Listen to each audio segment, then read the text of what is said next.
President Trump is now threatening Apple with an industry-altering ultimatum: either build hundreds of millions of iPhones in the United States or pay tariffs of at least 25% on iPhones that are made overseas.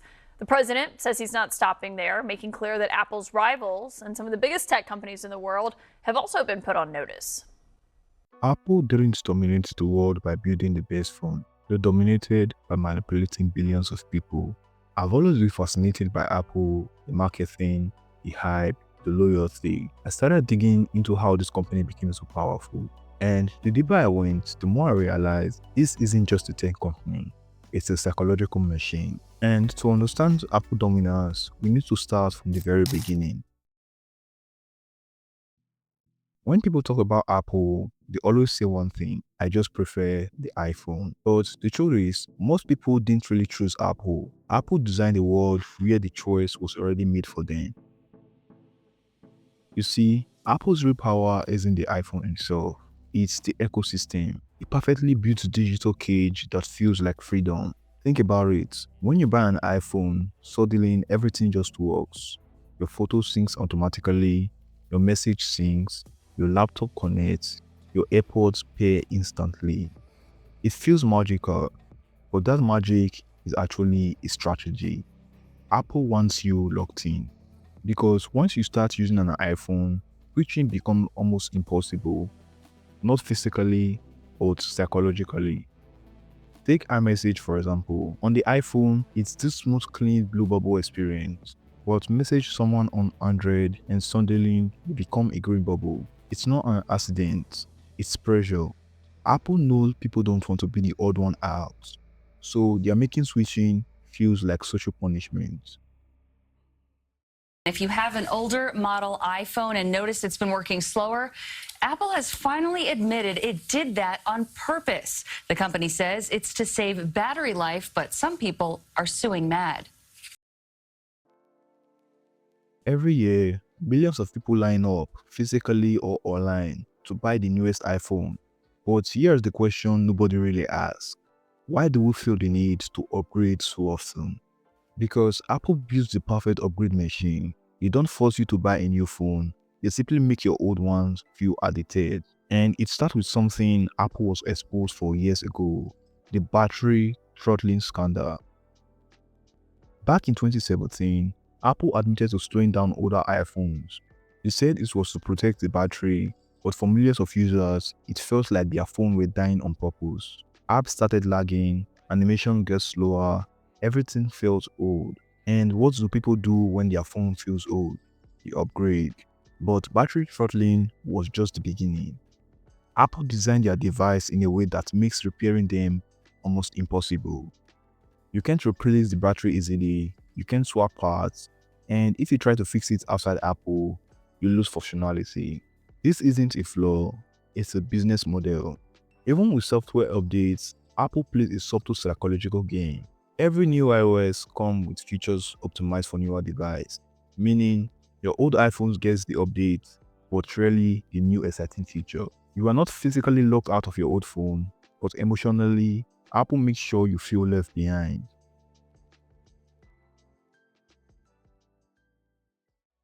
Apple doesn't just sell products, they sell stories. And those stories are so powerful that most people never question them. Because behind every iPhone launch, every keynote, every rumor, there's something deeper happening. Apple controls the narrative. From the outside, Apple looks like a quiet minimalist company, but behind the scene, they are one of the most calculated marketing machines on the planet. Let's start with the obvious: their advertising. Why most companies shout, Apple whisper: clean background, simple music, just the product and a feeling. They are not selling you specs, they are selling you identity.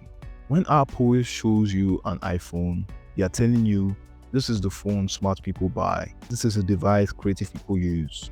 This is the lifestyle you want. But Apple goes even further. They control leaks, they control rumors. They know that if people are talking about the next iPhone, they are not talking about any other company. And here is something most people don't know.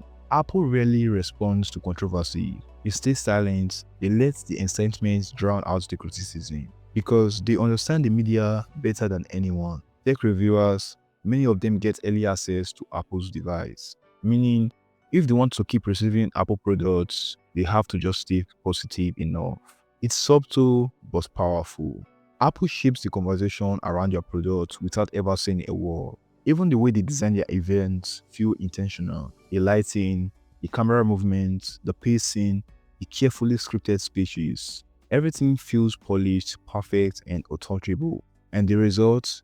People trust Apple more than they even trust their government.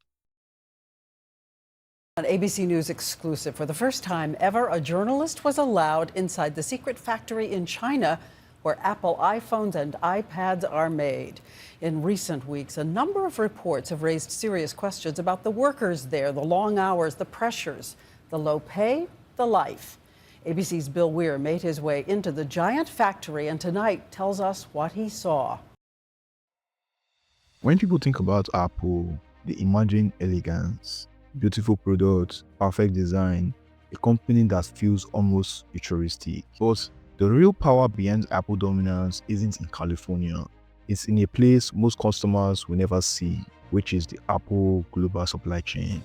Because to dominate the world, Apple didn't just build great devices. They built a manufacturing empire so massive and so efficient that no competitors can match it. Most of Apple products are made by used factories in China. Companies like Foxconn and Pegatron. These are facilities the size of small cities. Hundreds of thousands of workers, 24 hours production cycle, tight schedule, strict deadlines. And Apple control every detail. From the components that go into an iPhone, to how fast production lines move, to the price suppliers can charge, Apple negotiates so aggressively that the entire company depends on them just to survive. This gives Apple something no other tech company has, which is global leverage. They can demand the highest quality, the fastest output, and the lowest cost, because suppliers cannot afford to lose them. But there is a darker side to this power. Over the years, reports have surfaced about factories' condition, long working hours, labor pressure, safety concern, and employees living in cramped dormitories. Apple says they are improving conditions, but controversies still continue to appear. Because when you're producing devices for billions of people, perfection doesn't always reach the bottom of the chain. And it's not just labor, there's a deeper issue of rare materials. One thing about your job, what would it be? We're all here to work, so naturally we want better pay and benefits, she says. What do you want the people who end up buying this to know about you? I want them to know me, she says.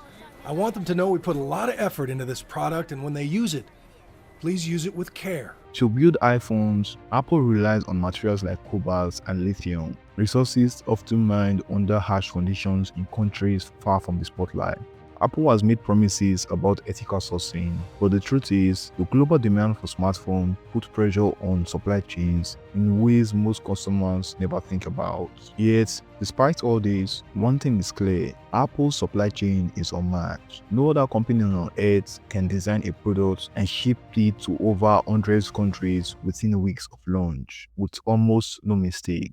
This manufacturing power is one of the real reasons Apple stays ahead. While other companies struggle with shortage and delays, Apple moves like a machine, calculated, efficient, and unstoppable. Their dominance isn't just about design or marketing. It's built on a global network of factories, resources, and partnership that no competition has been able to copy.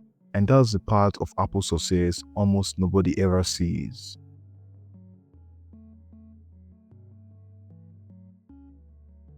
Apple doesn't just want you to use their products, they want you to depend on them. Because the most powerful part of Apple's dominance isn't the hardware, it's the software. And it isn't the marketing, it's the ecosystem lock-in. A system designed to keep you inside Apple's world for as long as possible. And the craziest part, most people don't even realize it's happening. Let's start with the psychology.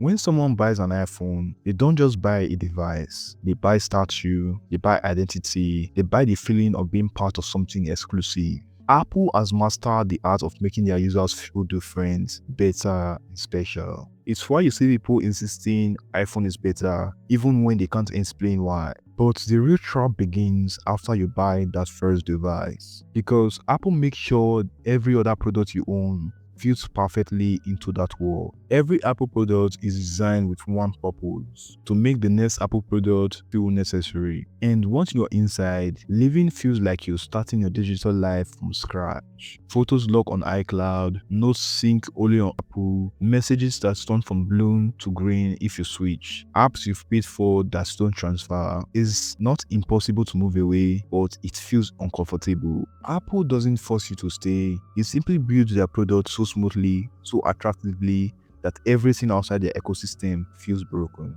And socially, the pressure is even stronger. People judge based on the phone you use, group chats bully the green bubble, airdrop moments don't work with Android, FaceTime only works if you're part of the Apple tribe. Apple has turned a smartphone into a symbol of belonging. This is not an accident, this is strategy. A subtle but powerful lock-in that keeps customer loyal for years and make Apple one of the most profitable companies in history. Because once Apple becomes part of your identity, you're no longer choosing the iPhone, you are choosing who you think you are.